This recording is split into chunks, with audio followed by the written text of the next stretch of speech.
Yo, salut tout le monde, petite vidéo, ça fait 3 fois que j'essaie de refaire cette vidéo et ça m'énerve. Vous savez tout.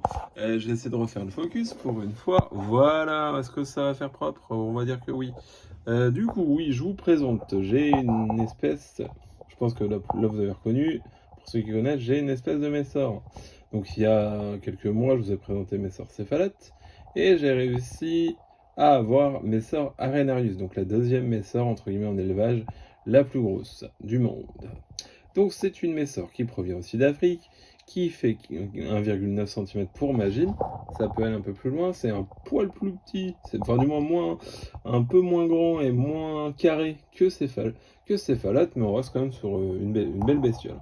Je sais pas si vous allez bien voir, je vais éviter d'avoir la blablate. Et le mon doigt, il est là mon doigt, voilà. Et mon doigt, comparé, donc ça reste quand même une belle fourmilière.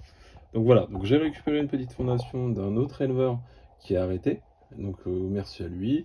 La fourmi est en bon état. On a attendu qu'il fasse meilleur pour que je la reçoive, parce que je ne pouvais pas la récupérer en main propre. Et je l'ai reçue il y a maintenant une petite semaine. Du coup, je suis quand même content, donc je vous la présente. On va voir ce que ça donne sur la chaîne, hein, comment elle se développe. J'en ai déjà eu une il y a 6-7 ans, mais c'est une gêne seule qui a jamais rien donné. Et donc là, on retente avec une fondation, ma foi, qui a l'air plutôt en bonne santé, hein.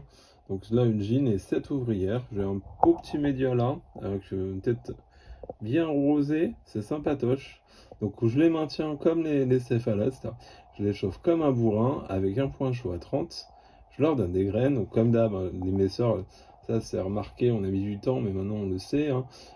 Graines de, là vous voyez que les graines qu'ils ont dans la gueule, c'est des graines d'amarante, elles adorent ça, pavot bleu, graines de chia, graines de lin, graines de gazon, graines de pissenlit, bien évidemment, c'est le classique.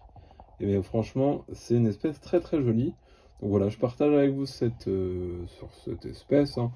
On va voir si ça se développe bien. C'est une espèce assez dure, hein. Vous avez déjà vu sur d'autres chaînes des Messor arenarius, notamment chez Messorum, il me semble qu'il en avait. Et apparemment, c'est pas une Messor très facile. Donc on va voir ce que ça donne. Je vais essayer de la laisser au calme, voir si ça se développe. Et puis voilà quoi. Puis on suivra les aventures de la Messor arenarius et de la Messor céphalote. Voilà. Donc la prochaine fois, si j'y pense, je ferai un comparatif peut-être céphalote, arenarius avec des barbarus en comparatif pour que vous ayez vraiment une idée en taille, hein, pour ceux qui ont malheureusement pas eu la chance d'en voir en vrai. C'est pas une espèce, c'est de moins en moins rare, on va dire, mais c'est pas non plus une espèce ultra commune. On peut voir que la gine, elle a les pattes un peu jaunes. Je sais pas si vous voyez, je sais pas si elle flash, mais l'extérieur est noir, mais l'intérieur est un peu jaune. On le voit sur la vidéo, c'est assez marrant.